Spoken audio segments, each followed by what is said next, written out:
Saúde a todos com a paz do Senhor. Convido você a abrir a sua Bíblia no livro de Salmos, capítulo 8. Nossa leitura hoje vai ser no livro de Salmos, capítulo de número 8.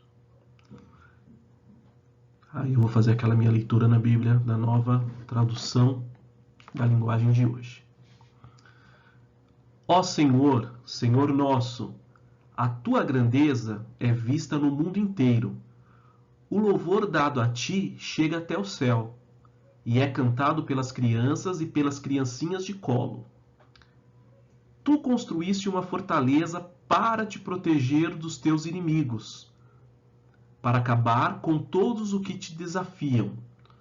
Quando olho para os céus que tu criastes, para a lua e para as estrelas que puseste nos teus lugares, que é um simples ser humano para que penses nele? Que é um ser mortal para que te preocupes com ele? No entanto, fizeste o ser humano inferior somente a ti mesmo e lhe deste a glória e a honra de um rei. Tu lhe deste poder sobre tudo o que criaste.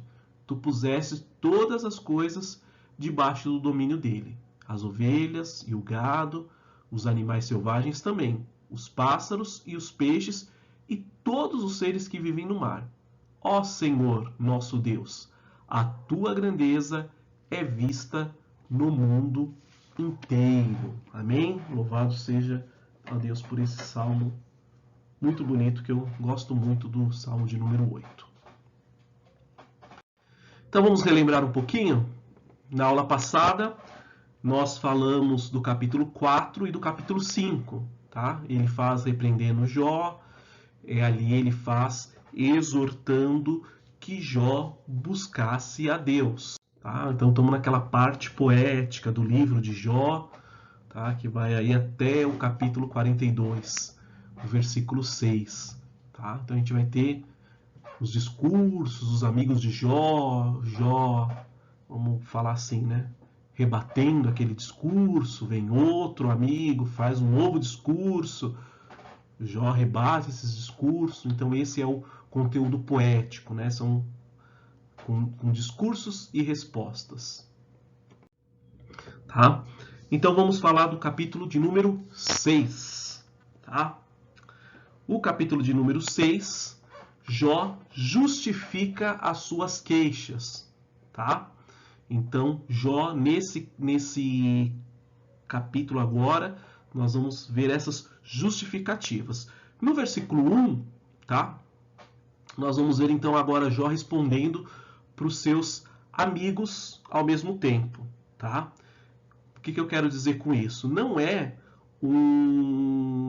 uma resposta para Elifaz, que foi aquele que fez o discurso ali que nós vimos, né, no capítulo 4, no capítulo 5, né? Então a fala de Elifaz não é uma resposta exclusiva para Elifaz. Tá?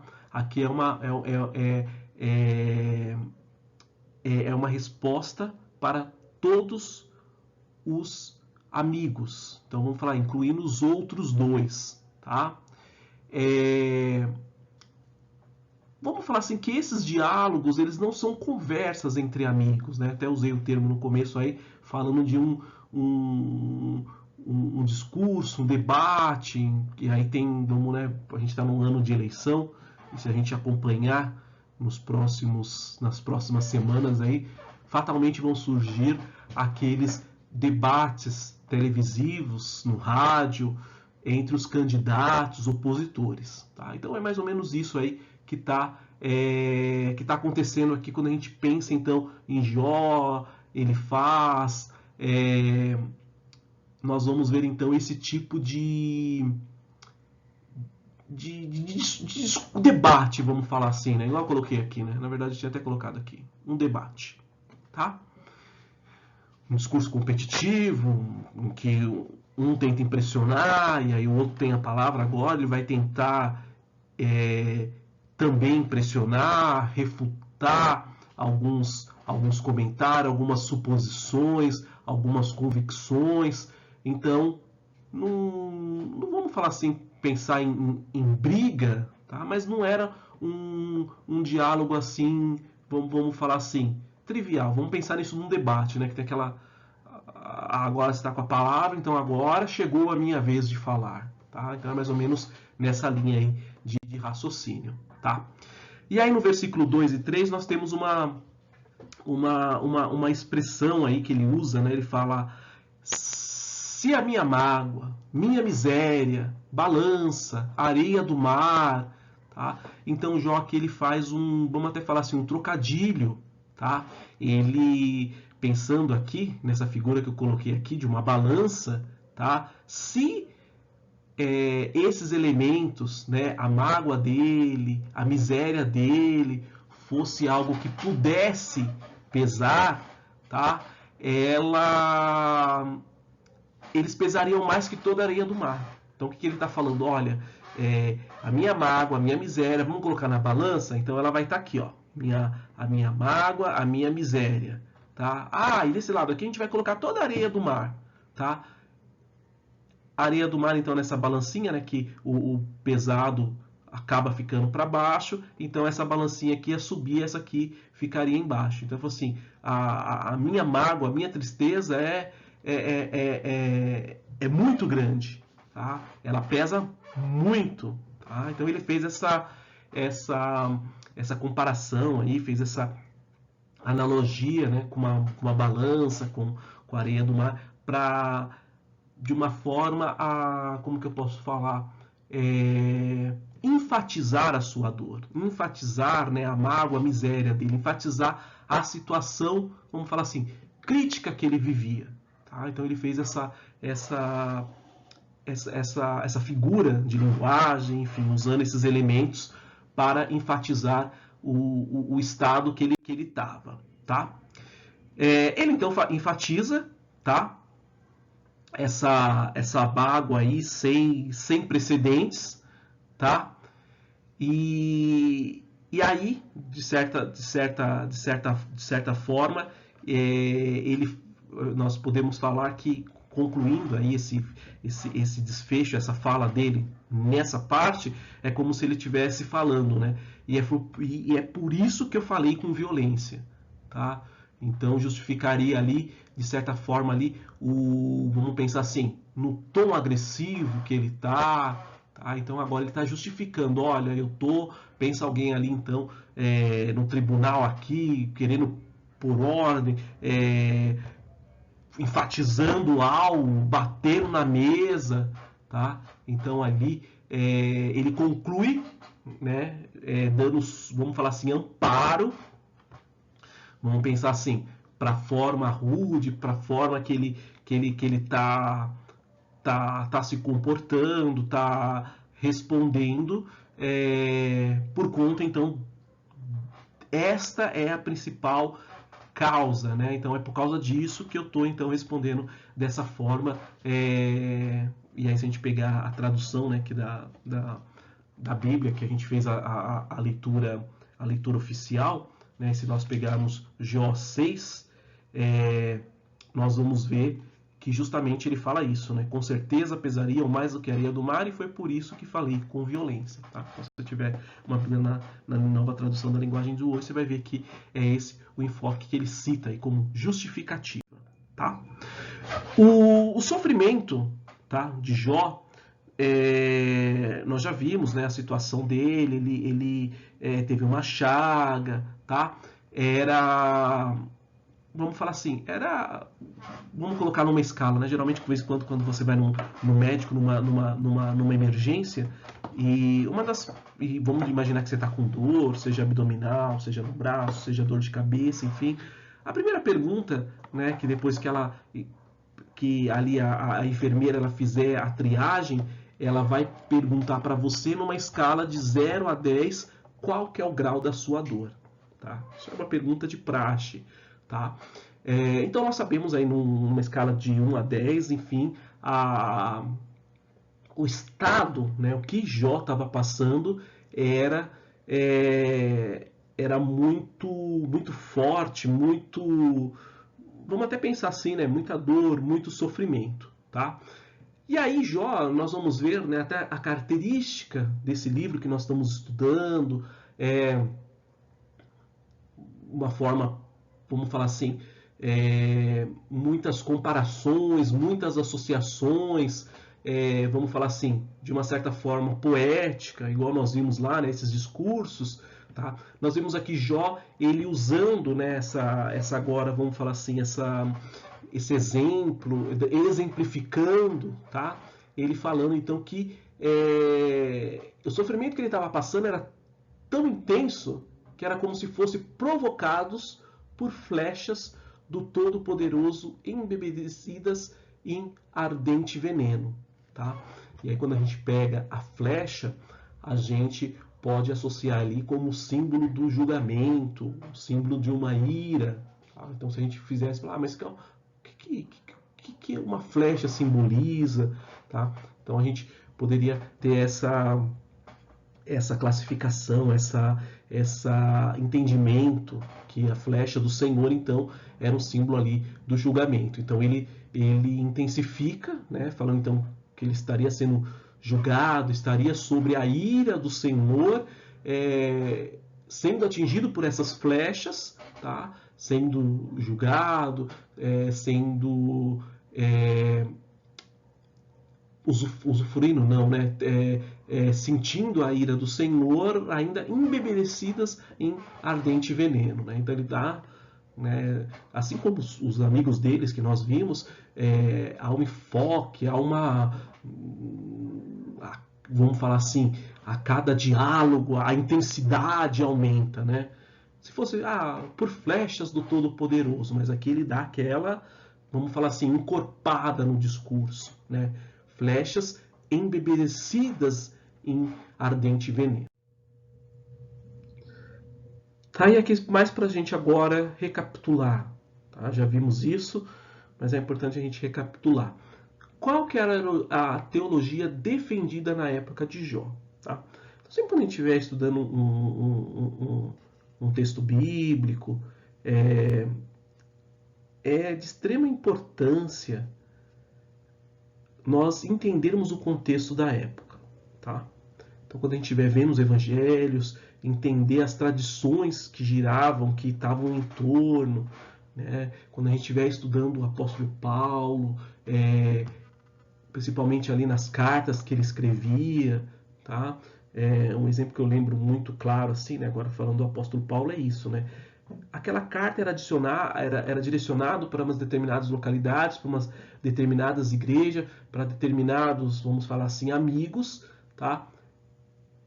E muito do que falava ali, se nós não sabermos o contexto da época, fica algo, não vou nem dizer vago, mas a gente não consegue extrair a completude do texto.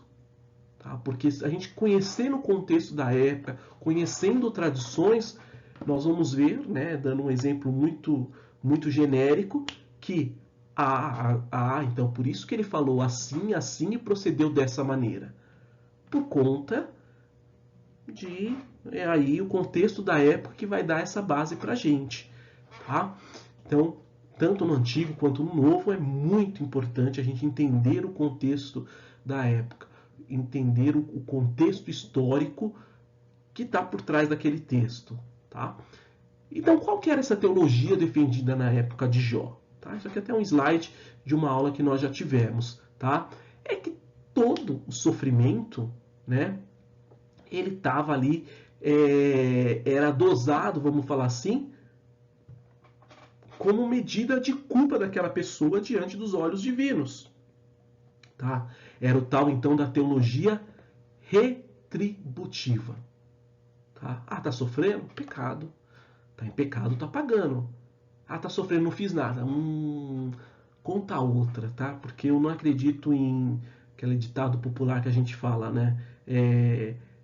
Você quer que eu acredite em Papai Noel também? Então era mais ou menos isso. Tá? Não tem essa que você tá sofrendo e não fez nada, tá sofrendo, tá sofrendo por sofrer. Não. Pensa, reflete, confessa, porque é algum deslize, transgressão que você cometeu e agora chegou a fatura, vamos falar assim, tá? Então esse era o pensamento, vamos falar assim, errôneo de se pensar, tá? E aí o que nós vemos então Jó agora? Jó ele conjecturando que o Senhor estava castigando ele de forma injusta. Tá? Mas se essa era a teologia vigente, aquilo que se acreditava 100%, Jó, na sua defesa, ele estava indo na contramão disso aí. Tá? Ele estava indo na contramão. Então não tinha como os amigos dele, tô entendendo. Não tinha, porque isso aqui era a teologia que era defendida naquela época. Tá? Então o que Jó, partindo do princípio que ele agora defende a ideia que ele está sendo punido injustamente, não há caso, ele não tem pecado, ele não tem algo que ele fala, não fiz, tá, tô pagando por essa ação aí, então ele passa a defender aquela linha de raciocínio. Eu estou sendo punido injustamente, tá? Então o que Jó ele faz? Né? Então vamos falar, essas discussões, né, elas ganham vamos até pensar talvez uma entonação tanto acalorada, né? Então ele recusa o conselho de Elifaz. E qual que é, novamente, a gente está num livro poético, essas comparações, essas associações, como uma comida fastienta. O que eu quero dizer com isso? Né? Uma comida sem sal, sem gosto. Tá? Então ele faz essa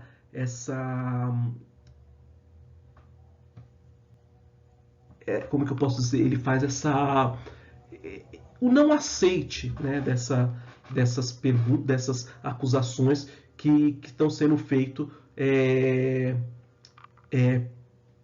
contra ele, tá? Então no versículo 5 ali nós vamos ver que ele sugere que os altos brados de sofrimento eles não carecem motivo, né? Como o zurrar de um jumento, o berrar de um boi, né? Então ele usa figuras de linguagem então para enfatizar a sua dor, enfatizar essa recusa, né, do conselho de Elifaz, tá?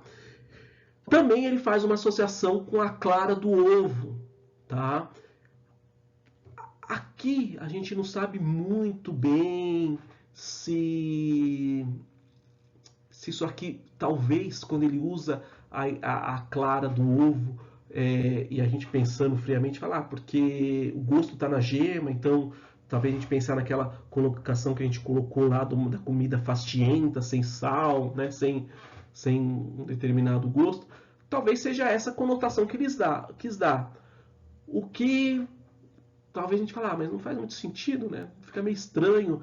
Então, alguns estudiosos defendem que isso aqui, essa frase que quando ele usa da clara do ovo, talvez era parte de um provérbio muito maior que com o passar do tempo a gente se perdeu esse provérbio e então a gente tem essa deficiência em entender o que ele queria dizer, né, quando ele usou a clara do ovo aqui. Tá? Então talvez seja uma parte maior de um provérbio que a gente não tenha mais acesso, né, se perdeu ao longo do tempo. Tá?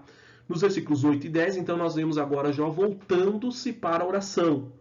Tá? Ele agora preocupado ali em preservar a sua relação, né, com Deus, né, convencer ali a certo modo de que Deus intervisse na sua causa e terminasse o seu sofrimento, que de alguma forma vamos pensar assim, que a morte tragasse ele, para que acabasse aquele sofrimento que ele estava passando, não estava entendendo, né, tudo aquilo que nós vimos aí do lado dele, essas incertezas, essas não respostas, tá? E ali refutando então as acusações ali do parte dos seus amigos, tá? Jó, né, novamente agora a gente vê muita elementos ali sendo parafraseados, tá? Ele usa uma associação, uma figura de linguagem, no sentido de falar, ó, veja bem, tá? O meu corpo, tá? Vou ler aqui o versículo 12 na Bíblia, na nova tradução da linguagem de hoje. Será que eu sou forte como a pedra? Será que o meu corpo é de bronze? Tá? Então, por que ele faz essa parafrase, né, com a pedra, com bronze, que entra muito com aquele ditado popular que a gente usa, né? Ah, tá pensando que eu sou de ferro, tá? Foi como ele aqui usou essa associação, tá? Pegando a Bíblia como um todo, né? E aí pegando esse versículo de Salmos aqui, que Salmo 103, 14 que eu coloquei, tá? Nós podemos, de certa forma, agora aqui, refutar, né, essa comparação que Jó fez, tá? Refutar com base, né, o que nós colocamos aqui como um princípio básico, tá? Pois ele sabe como somos feitos. Lembra que somos pó, tá? E aí cai naquela frase que nós estamos muito acostumados, né? Tem uma expressão que a gente usa quando algo é muito repetitivo, que agora me fugiu da mente, mas é aquela não consigo lembrar a expressão que a gente usa, mas vocês vão saber o que eu estou querendo dizer. Quando a gente fala o seguinte aqui, Deus dá a cruz que cada um pode suportar, tá? Um jargão, né? Vamos falar assim. Então, esse salmo aqui, então, ele dá essa base bíblica, né? Não, jamais Deus vai te dar uma provação que você não suporte, tá? E aqui vale vamos falar assim, né? Um pequeno parênteses, tá? Vou colocar um símbolo aqui de exclamação, né? Isso aqui, irmãos, vale para aquela, vamos falar assim, aquela premissa básica daquelas provações que Deus nos dá. E não aquelas que, em muitas situações, acontece com muitos, que são aquelas em que as pessoas, por desobediência, agarram com as duas mãos. Tá? Então tem determinadas provações, e aí vamos ir na linha do que nós estamos estudando de Jó, que é Deus provando o seu servo, né? Lá na frente passou, venceu, olha, tem uma vitória sobre a tua vida. Mas existe aqueles sofrimentos, aqueles problemas que foram nós que causamos, né? Então esse a gente não pode usar esse princípio aqui, porque injustamente a gente pode falar, porque esta prova que Deus me deu. Veja bem, existem provas que você pegou com as duas mãos. Por falta de orientação, por falta de buscar, né, a vontade de Deus para com a sua vida. Então, este princípio básico aqui, ele é válido desde que nós não esquecemos dessa, né, premissa. Aquilo que Deus está provando, não aquela provação que eu peguei, não estou aguentando, tal. Você pegou com as suas próprias mãos, né? Deus talvez falando assim para você, fui eu que te dei essa prova, Você, pela tua desobediência, você por não pedir direção, você que agarrou ela. Então, aguenta aquilo que você escolheu, tá? É bastante interessante quando nós nos colocamos, tá, no lugar das pessoas. Tá? Eu digo no lugar das pessoas, principalmente quando alguém está numa situação difícil, está desempregado, está passando necessidade, vamos pensar assim, no modo mais singelo, nós orarmos por aquela pessoa. Tá? Tá passando necessidade, falta de alimento, enfim.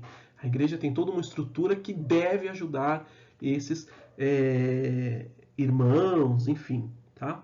Mas no princípio mais básico, alguém passando uma provação tanto difícil, se colocando aqui na figura de Jó, tá? Evidentemente que essa pessoa ela vai se sentir desanimada, tá? Que ela vai falar, olha, não sei para onde ir, não tenho saída, tá? E aí nós vamos falar, hoje é 28 de setembro, não esse domingo que passou, mas o domingo retrasado, a gente teve, por falta de um ali, 2 testemunhos ali que evidenciavam muito claro isso, tá? Uma situação que determinados irmãos estavam passando ali que, olha, não tem saída. E aí, então, evidentemente que os irmãos ficam desanimados, ficam ali, vamos falar assim, de uma forma genérica, quero desistir, não sei o que eu vou fazer, e aí entra o corpo de Cristo em ajudar, em orar por aquele irmão, não, estamos juntos, estamos intercedendo, Deus vai dar a vitória, tá? E aí, no caso de Jó aqui, ele desanimado com a situação que ele estava, ele ficou, né? E aí, quando a pessoa cai nesse estágio de profundo desânimo, ela entende que não há mais saída, tá? Todos os recursos, todas as possibilidades se esgotaram, não tem mais de onde vir o socorro, de onde possa resolver essa situação, né? Principalmente em situações que envolvem a questão financeira, tá? Que entra naquela questão de bola de neve, uma dívida que acaba crescendo, né? Enfim, você chega uma hora e você fala, olha, não sei, não consigo resolver mais, tá? E aí foi mais ou menos isso, né, que nós vimos lá o milagre de Deus realizando. Então, fatalmente, a pessoa acaba nesse estágio. Acaba, então, desanimada, tá? Entende ali que todos os seus recursos foram esgotados. E numa situação dessa, o que é esperado de um amigo? Tá? Então é esperado que um amigo, né, vamos falar que você receba uma visita, uma ligação, uma mensagem ali, que aquele teu amigo ele tenha bondade, a lealdade, fidelidade, possa talvez não te ajudar, né? Eu entendo que, né, todo mundo deve ter essa mesmo raciocínio, que existem coisas que infelizmente nós não conseguimos fazer, tá? Muitas situações fogem da nossa eu ia falar alçada, né, mas pensando no corporativo, mas fogem do nosso controle, no sentido de olha, como que eu posso ajudar aquele... Então, o caso dele é meio complicado, eu tenho, né, vamos pensar assim, eu tenho os meus compromissos, não consigo, né, não posso eu descobrir aqui para tentar ajudar, então vamos orar, vamos ajudar de outra forma, né? Então, existem determinadas situações que não tem o que fazer, né? Aí é correr para os pés de Jesus, para que Deus abra um caminho no meio do deserto, mas que infelizmente o outro irmão ele não vai ter, né? Vamos até pensar em recurso, alguma coisa para ajudar aquele irmão. Talvez seja situações muito específicas, muito particulares, não pensando só na questão financeira, né? Que depende do milagre mesmo, tá? Mas quer que o irmão, o amigo ali, ele tenha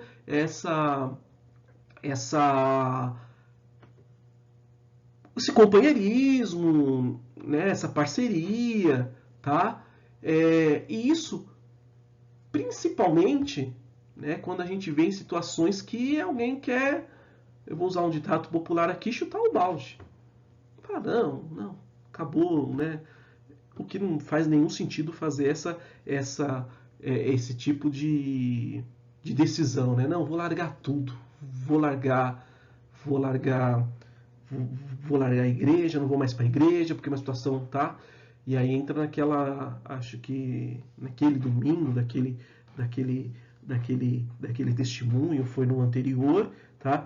Na ministração lá, eu usei um exemplo muito propício, né, para quando alguém está passando uma dificuldade, tá? Ok, tá na dificuldade, mas Cristo, quando está no teu barco, podemos falar que tudo vai muito bem. Pode estar a onda ali, o tsunami. Cristo está no teu barco, você não vai naufragar. Mas e quem não tem Cristo no barco? Tá? Então, quando a pessoa entra nessa linha, né, de querer abandonar a religião, é complicado nesse sentido que fala, olha, você vai abandonar Cristo, você é quem pode te ajudar, que está no teu barco e agora você vai largar, então complicado, tá? Mas vamos criticar a pessoa, tá? Que o enfoque é nós aqui pensando você como alguém que é um amigo de alguém que está na necessidade, tá? Então é você tentar no mínimo aquela pessoa manter a sua fé, não abandonar o barco, continuar, que Deus, né? Olha, estamos juntos em oração, irmãos. Talvez a situação é muito delicada, nós não consigamos ajudar, porque foge de toda a esfera, pensando em particular, ou talvez da igreja, mas nós vamos orar. Nós estamos junto com você, Deus vai dar vitória, você vai subir lá no púlpito lá e vai contar a vitória, assim como domingo retrasado os nossos irmãos contaram. Né? Eu creio que você futuramente vai contar a tua vitória e nós iremos nos alegrar também. Tá? Então é esperado isso do amigo. É esperado, né, esses aspectos aqui positivos. Tá? E principalmente isso que eu falei, principalmente quando alguém está querendo então largar, abandonar a fé. Tá? Mesmo nesses discursos, nesses, né, vou usar o termos aqui, rebates, né, esses diálogos rebatendo, não é bem assim, tá? Jó, ele trata aqueles homens como meus irmãos, tá? Então, eram amigos deles, tinha um relacionamento ali, vamos falar assim, de longa data, e talvez, né, por conta desse relacionamento de longa data, de estarem na categoria de amigos e não simplesmente colegas, conhecidos, tá? Jó, ele fica triste com aquela situação, tá? Ele fica desapontado com tudo aquilo que ele está vivenciando, está escutando, está tendo que agora, vamos falar assim, rebater, né, aqueles pensamentos e até acusações, vamos imaginar assim, tá? E aí, qual que é a comparação que ele faz, né, dos seus amigos, daquela situação que ele tá vivendo, que são como ribeiros que passam, tá? Imaginem ali a gente vê isso aqui muito, né? Talvez quando a gente estuda ali geografia, né? Talvez a gente vê muito, acho que outro nome disso aqui são os sulcos, né? Se eu não me engano, né? Se eu não me engano é isso. Tá? Se eu falei alguma besteira, me perdoem. Tá? Mas são essas erosões que causam ali no solo, ali, quando a gente pensa então no período ali de uma intensa chuva,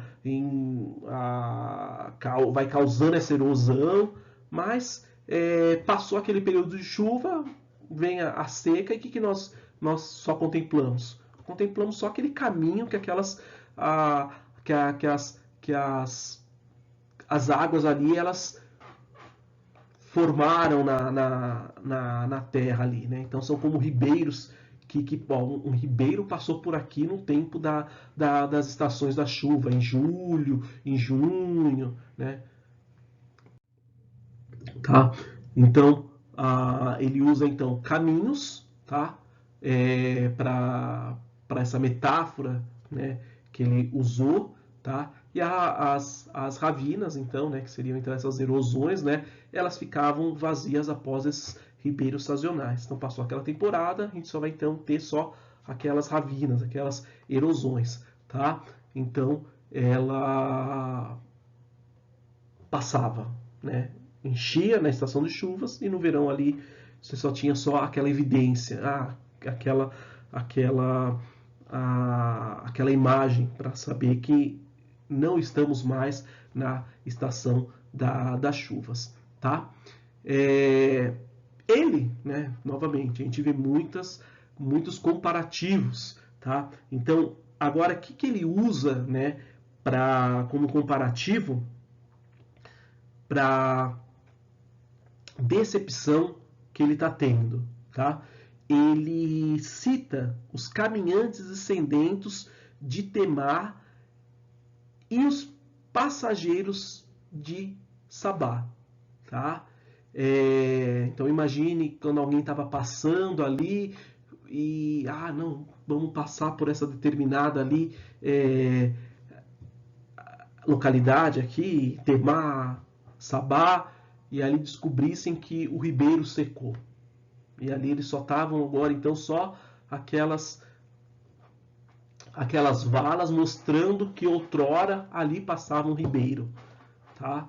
Então ali ele faz essa comparação. Então, quão decepcionado esses viajantes ficam quando eles passam para cá sedentos, né? E aí eles contemplam os rios secos e somente avistam as valas onde antes eram o rio na temporada de chuva. Ali ele criou o seu caminho, tá?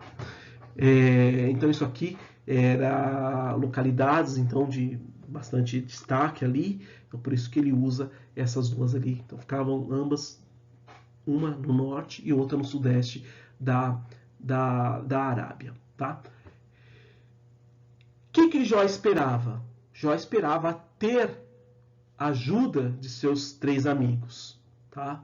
Mas, né, como ninguém é perfeito, tá? Nem Jó era perfeito, tá? Os amigos deles decepcionaram muito a Jó, tá?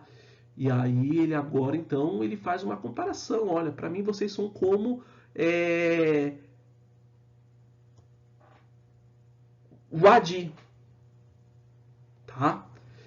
E aí eu pergunto para vocês, o que quer dizer isso? Tá? Então essa aí fica como a nossa pergunta para pontuar a presença. Então pesquisem o que Jó estava comparando os amigos deles quando ele usa então essa terminologia lá, essa terminologia, né? O que ele estava querendo dizer, tá? Então isso fica como pergunta aí para a presença, tá? De todas as acusações, né? Todas as perguntas que no discurso aqui Jó estava fazendo, enfim, não era a resposta para todos eles, né? Todas as acusações, todos as comparações ali que ele fez, tá? Qual que era o pedido de Jó para os seus amigos? Tá? A única coisa que ele esperava é que tivesse compreensão e preocupação, tá? Mas em troca ele não teve isso. Então nesse ponto ele teve esse desapontamento por parte daqueles que eram seus amigos, tá? E aí, né, vamos falar assim, ele aproveita a situação para dar alfinetada, tá? Nos seus amigos, vamos falar assim, amigos conselheiros, que eles deveriam ser mais compreensivos do que acusativos, argumentativos, tá? Então, que ele estava falando, olha, tem determinadas situações que nós precisamos de alguém aqui que está disposto a escutar a gente, a compreender o nosso lado, tá? E não um juiz que está preocupado ali em toda hora censurar, tá? Então é isso o que ele responde, né? Vamos falar assim, né? Novamente, dando essas espetadinha nos amigos dele, tá? O que ele esperava era que houvesse compreensão, preocupação por parte, então, dos seus amigos, tá? E aí ele continua, né? Falando que, olha, vocês estão me atacando quando eu tô caído, tá? E aí, então, usa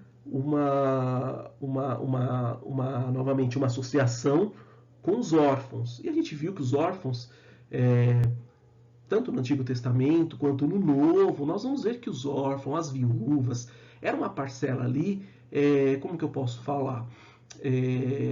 Menos favorecida, tá? Então havia-se um certo cuidado, uma ênfase, falou, olha, não esqueça dos órfãos, não esqueçam das viúvas, porque era uma parcela muito frágil, pensando na estrutura da comunidade. Tá? Então agora ele, quando ele usa, né, a analogia ali, que está atacando quando alguém está caindo, é como se ele tivesse, e aí pensando lá no Novo Testamento, né, ó, fulano está aproveitando de Ciclano, Beltrano. Beltrano e Ciclano é o que? São órfãos, olha, né? Não é uma postura legal que ele está fazendo, né? Está se aproveitando. Então é essa a ideia ali, então, que João usa ali, que está sendo atacado enquanto está caído, tá? Nos versículos 29 e 30, tá? Nós vemos então vamos falar assim, a palavra iniquidade, tá? E a iniquidade no mesmo sentido que foi usado lá no versículo 5, no discurso de Elifaz. O que ele diz lá? No capítulo 5, 16. Deus dá esperança aos fracos e tampa a boca dos maus. Tá? Então, com base lá no capítulo 5, tá? Ele faz quais são as considerações que ele coloca, né? Que Deus livra o necessitado das armadilhas do ímpio, tá? E a iniquidade ele tapa a sua própria boca, tá? Jó, o que ele faz? Ele contra-argumenta, tá? As palavras de Elifaz. No sentido de falar, olha, você está falando uma grande besteira, tá? Grande besteira porque se a tua afirmação é verdadeira, você está me colocando no grupo dos ímpios. E eu não aceito essa classificação. Eu não aceito esse atributo de eu ser comparado, classificado como um ímpio. Tá? Então ele refuta aqueles discursos, porque ele fala, olha, se seguir a lógica, você está me comparando como um ímpio, você está falando que eu sou um ímpio. Tá? Então eu não aceito. A gente pode até brincar assim, ó, esse título eu não aceito. O capítulo de número 7, ele é uma continuação do 6. Tá? A minha Bíblia que eu uso para consultar, que eu levo de domingo, é a Bíblia Plenitude. Tá? Então, na Plenitude, ele segue essa classificação, né? Essa divisão, vamos falar assim. Então, capítulo 6, ele começa com Jó, justifica as suas queixas, e aí ele se estende, o capítulo 7 termina, né? Então, esse tema aqui, ele é dos 2 capítulos, tá? Algumas Bíblias têm uma divisão diferente, tá? Então aí cada Bíblia acaba talvez subdividindo mais, né? Mas aqui então eu segui essa divisão da plenitude, tá? Então os versículos 1 e 2, Jó, ele continua, né? Então já a gente está falando das justificativas aqui, que o seu estado, né, o seu destino é pior do que um proletário, né? O proletário o que seria? Pensando numa pirâmide aqui, né, numa camada social, né? Vamos falar que os ricos estão aqui, tá, né? E aqui embaixo, né, a gente tem aqueles lá que seriam os proletários, né? Os pobres, aqueles que, né, não têm condições mínimas, né, de sobrevivência. Então é essa né, vamos falar aqui, então aqui tem várias camadas, né? No topo ali os ricos, tá? E ali então ele falando ali que ele se compara então um proletário, né? Então seria um cidadão aqui nessa última camada aqui, tá? Ele cita, né, o jornaleiro, no sentido aqui de uma ironia, tá? No sentido de aborrecimentos, escravidão, né? Em vez de ter alguém ali com desfrutando perfeita harmonia, felicidade, enfim, graça, confiança em Deus. Tá? Então ele usa o jornaleiro aqui dando essa conotação de escravidão, de vida de aborrecimento, uma vida que eu não gostaria de ter. Tá? Quanto tempo durou esse sofrimento de Jó? Tá? Não podemos falar com propriedade. Olha, durou anos, tá? Pela expressão que se usa, né, meses de vaidade, a gente pode falar que durou bastante tempo, tá? Mas quanto que é bastante tempo? Isso não tem como a gente inferir, tá? Então a gente sabe que não foi um ou 2 dias, durou-se um bom tempo, tá? E aí, agora se colocando, né, novamente ali na pele de Jó, entendendo o sofrimento que ele estava passando, né, aquelas chagas, elas acabavam acumulando, enfim, tendo vermes que percorriam, né, se alastravam ali sobre aquelas chagas. Tá? Formavam feridas, essas feridas elas abriam e soltavam pus, enfim.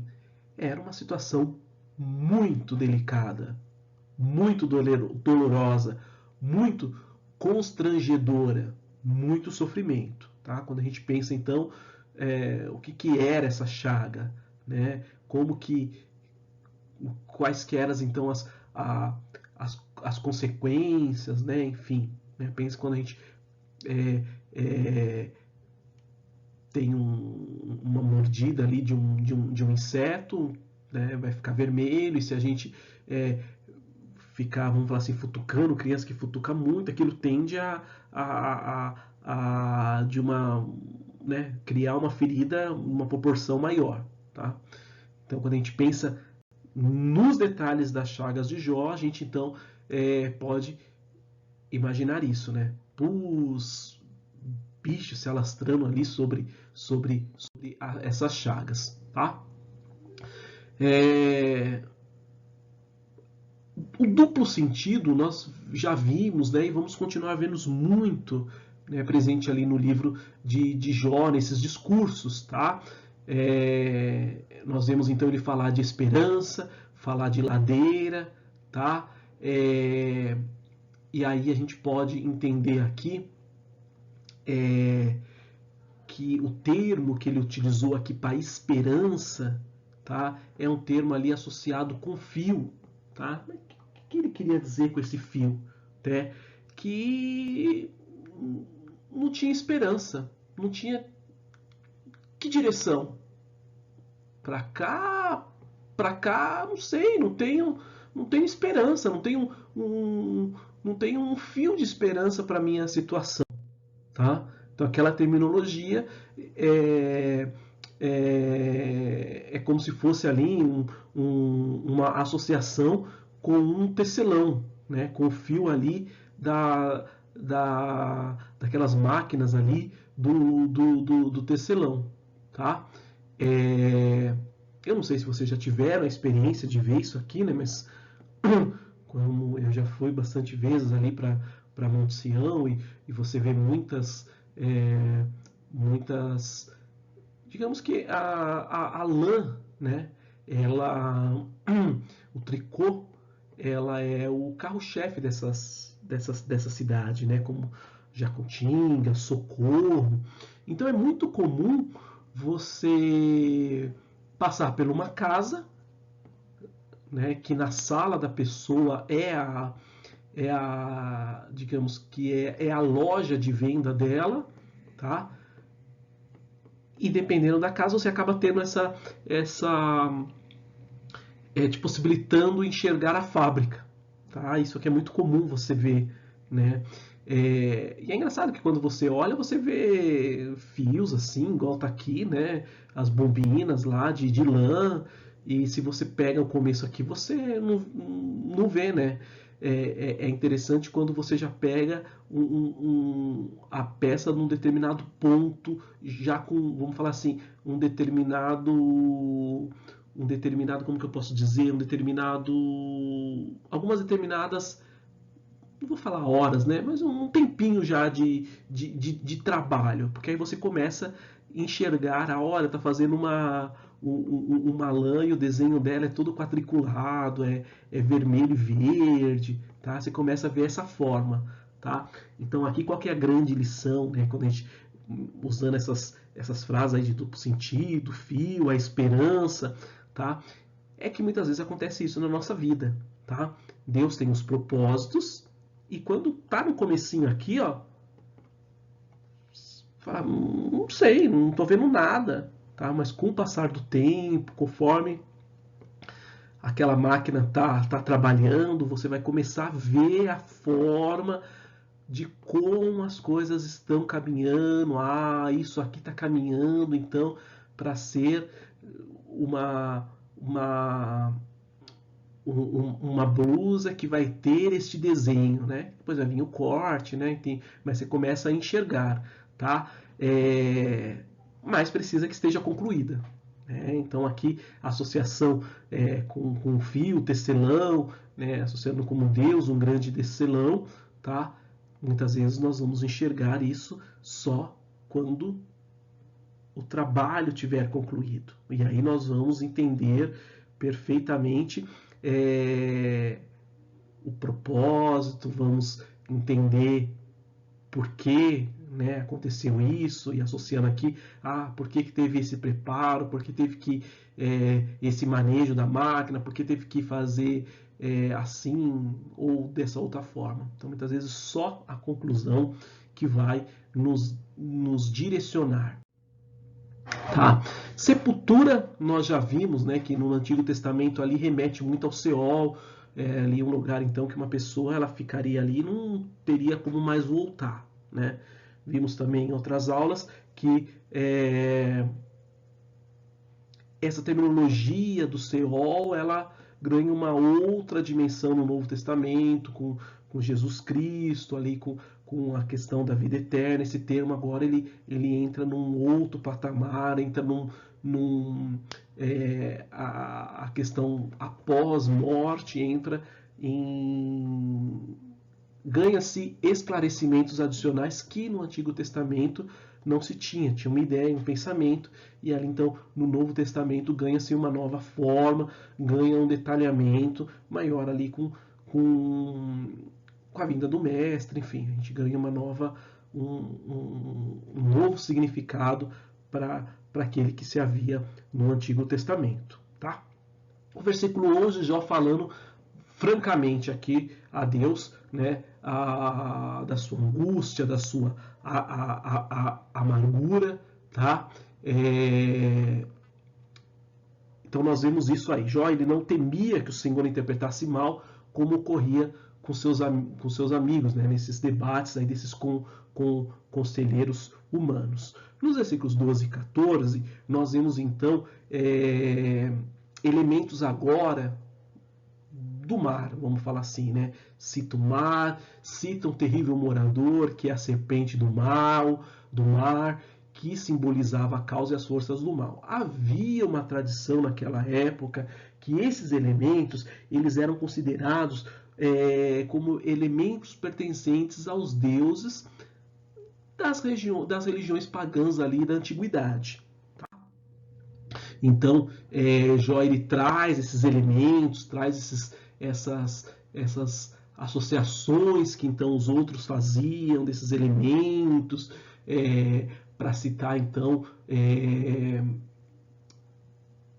a sua profunda angústia, frustração que ele estava vivendo. Então ele traz esses elementos,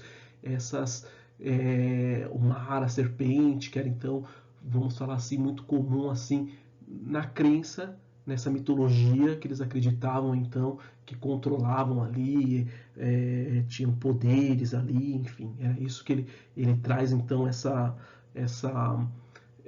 esse contexto daquela época, essas figuras aí que eram utilizadas, né, pelo conhecimento geral que se acreditava, então ele usa isso. Sempre bom a gente frisar, né, em todas as nossas análises, vamos falar assim, os nossos estudos, que Jó ele não pensou em suicídio, tá? Então quando a gente vê aqui no capítulo 15, no versículo 15 e 16, né, quando cita estrangulação, tá? É um sintoma ali de uma doença como tosse, engasgos, tá? Então era como se Jó falasse, olha, Deus, use esse meio para tirar, não que ele tirasse a vida, para que o Senhor usasse esses elementos para que ele viesse a falecer, tá bom? Não é que ele estava falando que ele queria cometer suicídio, tá? Então não sempre a gente tirar isso. Ele está usando então a doença dele ali, vamos falar cheia de feridas, né? Talvez para beber uma água, as feridas eram tantas ali, as chagas, essas feridas acabavam dando essas sensações aí de tosse, engasgos. Então ele né, que isso poderia ser um meio então para que ele viesse a falecer, né? O Senhor arrebatasse a vida dele, tá? Nos versículos 17 e 18, nós vemos uma semelhança com o livro de Salmos, a nossa leitura oficial. Tá? Na leitura oficial, lá em Salmos 8, nós vimos o salmista assim, se maravilhando, né, de visitar ele. Né? Olha, mas, né, quem é o homem para que te lembre deles? Né? Mas o Senhor colocou num patamar tão elevado, somente, né, abaixo ali de uma categoria, né, mas num lugar de destaque, tá? E Jó ele usa essa mesma, vamos falar assim, essa mesma jogo de palavras aqui que tem lá no Salmo 8 de visitação, mas no sentido negativo, tá? Sentido que quando o Senhor visitava ali, eram momentos então ali com espantos e assombros, tá? Então é como se usasse de outro sentido o termo visitação que a gente viu lá no Salmo 8, que foi da nossa leitura oficial, tá? Os versículos 20 e 21, Jó ele faz um apelo então para Deus, qual que era a intenção dele, tá? Que ele mostrasse, tá?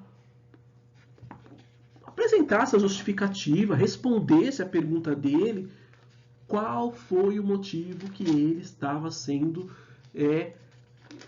alvo, estava sofrendo, vamos falar assim, essa perseguição, né? Hoje se fala muito perseguição política, né?